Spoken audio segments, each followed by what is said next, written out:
At first glance, you might think the most notable thing about Apple's new iPad Pro is its giant size or its gorgeous high-resolution display. But actually, the more interesting thing about the new iPad Pro is its price. Because when you consider the price of it, $799 for the base model, $1,079 for the top-of-the-line iPad Pro, and then an optional $99 stylus and $169 keyboard, you're entering a new category, the big leagues.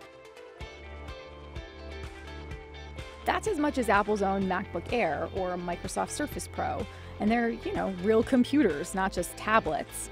I know, the distinction almost feels outdated, but isn't that the point? So the big question around the iPad Pro is, who is it for? Do you really need this much iPad? And can it replace your day-to-day laptop?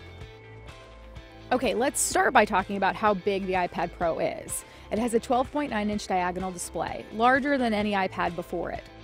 And at 1.5 pounds, it's also on the heavy side for an iPad. But as with almost everything in tech gadgetry, it's really a matter of relativity. Is a 12.9-inch diagonal display big? Sure, for a tablet. But that's about the same size and weight as Microsoft's new Surface Pro 4, and it's still smaller than my 13-inch MacBook Pro and lighter than the MacBook Air. The iPad Pro has a super high-resolution display, so photos, videos, and even text look insanely good on it. It has Apple's newest chip architecture, the A9X chip, which Apple claims offers double the CPU and double the graphics performance of the chip in iPad Air 2. And Apple claims 10 hours of battery life, though in my test it came in just under that.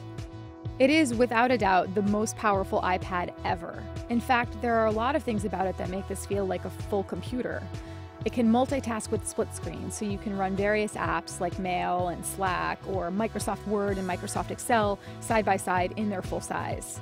And if you pony up for the Apple Pencil, you can do pretty remarkable stuff with software like AutoCAD 360, Paper by 53, Adobe Photoshop Fix, Mix, Sketch. I've been working on my dream kitchen in Paper, making a mock-up of a Christmas card in Adobe Comp. I edited photos in Photoshop Fix. I even tried to design a 3D model for a car in the app You Make, although honestly it looked more like a car crash than a car.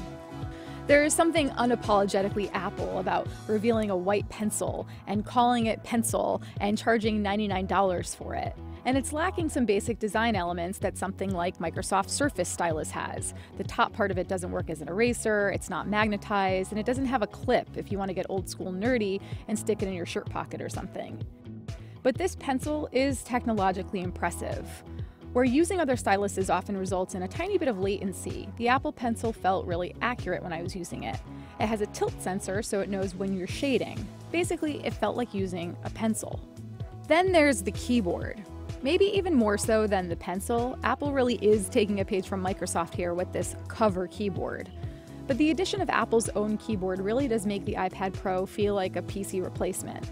It looks like a standard iPad smart cover, but a quadrant of the cover is all keys.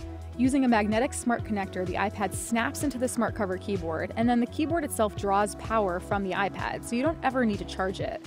Its layout mirrors the MacBook keyboard layout, though it's missing the whole top row and of course a trackpad. Okay, so just who is the iPad Pro for? The most obvious answer is that it's for people who just want a giant iPad and have some cash to spare. But it's also for people who want to play in the surprisingly big world of creativity apps for iOS. And it could end up being used quite a bit in the enterprise market. The bigger question for everyone else then is whether this can replace a laptop.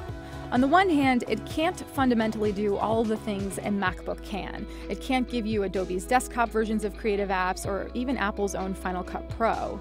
And while split screen and slide over features are nice, it just isn't a replacement for the ability to position and manipulate multiple windows on a desktop. But even with those limitations, I can say firmly that it comes dangerously close to being a MacBook replacement. I would actually take this on my next business trip in lieu of my laptop. I've never felt that way about an iPad before. 5 years ago, Steve Jobs said that PCs were trucks, implying that tablets would be cars or something else more efficient. That never happened with the iPad, which consumers have primarily seen as a consumption device, not a creation device. But with the iPad Pro, that very well could change.